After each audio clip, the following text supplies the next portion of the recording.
Assalamualaikum warahmatullahi wabarakatuh. Alhamdulillahirrahmanirrahim. Kita sampai ke minggu ke-7. Mana minggu ke-7 ini kita akan membahas tentang pencarian, metode pencarian. Yang salah satu metode pencarian adalah BFS dan DFS. Apa itu BFS? BFS adalah Breadth First Search, yang pencarian yang melebar terlebih dahulu. Setelah itu diproses setiap status pada nodes diberikan expand sebelum bergerak ke status pada nodes berikutnya. Cocok untuk pohon yang tak seimbang tetapi boros jika node tujuan pada level yang dalam dan prosesnya dimulai dari sebelah kiri, proses pencariannya. Sedangkan depth first search adalah pencarian yang mendalam terlebih dahulu. Mirip dengan algoritma BFS, bedanya algoritma BFS adalah melebar, sedangkan DFS adalah mendalam. Yang di bold ya, tulisan yang di bold itu. Nah, sedangkan strategi untuk DFS adalah selalu mengekspand nodes di level yang paling dalam pada pohon pencarian. Jadi prosesnya mencari dari atas ke bawah sampai mentok, baru dia naik ke atas lagi. Jalur yang diekspand terus sampai ditemukan tujuannya, tidak ada lagi jalur yang dapat diekspand. Contoh kasus, ada gejala penyakit. Di sini saya contoh kasusnya adalah penyakit berbasis virus ya. Jadi ada batuk, ada flu. Gejalanya ada demam, ada bersin, ada meler, ada tenggorokan gatal. Demam itu salah satu gejala untuk batuk dan flu. Bersin, meler itu hanya ada di flu. Dan tenggorokan gatal itu hanya ada di penyakit batuk.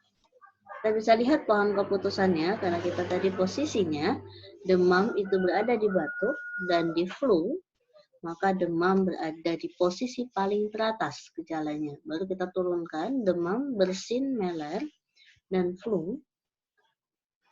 Itu adalah untuk penyakit flu. Sedangkan demam, tenggorokan gatal itu adalah penyakit batuk. Bagaimana menyelesaikan pohon keputusan tadi menggunakan BFS dan DFS? Yang pertama adalah penyelesaian tentang BFS. Goal kita adalah batuk. Dan node yang dilewati, kesimpulannya ada demam, bersin, tenggorokan, gatal, batuk. Batuk terakhir ya. Oke, bagaimana proses pencariannya? Karena tadi BFS adalah melebar, BFS itu adalah melebar. Sini saya tuliskan. BFS itu melebar.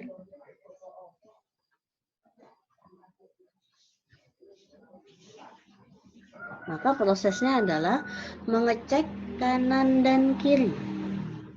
Kanan, setelah itu kiri. Dari bawah gejala tersebut atau turunannya. Nah, kita bisa lihat sini ada demam. Karena kita tujuannya adalah batuk. Ini tujuannya kita. Ini di sini tujuannya kita adalah batuk. Goalnya. Oke, goalnya adalah batuk. Jadi kita lihat proses untuk BFS dari kanan kiri demam. Kita ambil sini demam. Setelah itu kita lanjut ke bersin. Setelah itu kita tengok kanannya, apakah dia punya adik atau kakak. Maka tenggorokan gatal. Setelah itu lanjut ke bawah, batuk. Maka kesimpulannya tadi adalah demam, bersin, tenggorokan gatal, dan batuk. Oke. Ini ada demam, bersin, tenggorokan gatal, dan batuk. Baik.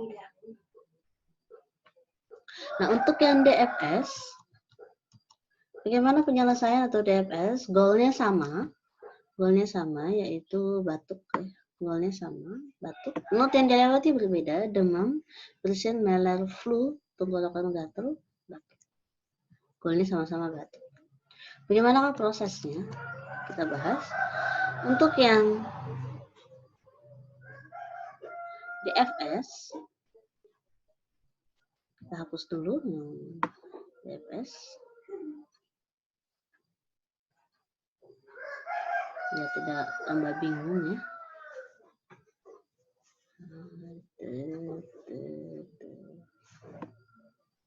Oke.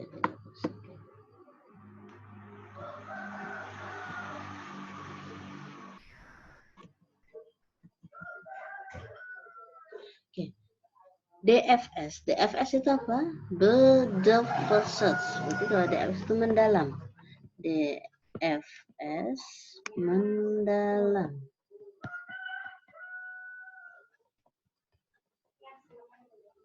Jadi pengecekannya dari atas ke bawah. Atas ke bawah. Bawah mentok baru naik ke atas lagi.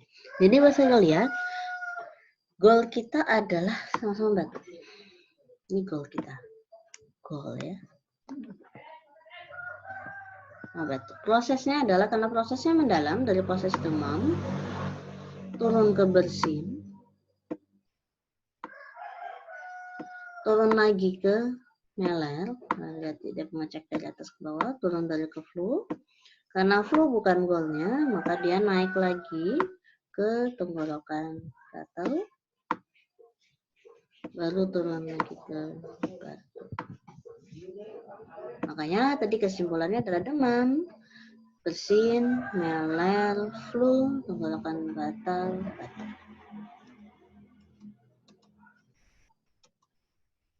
Oke. Jadi kesimpulannya adalah lihat di sini demam, bersin, meler, flu, tenggorokan gatal, batuk.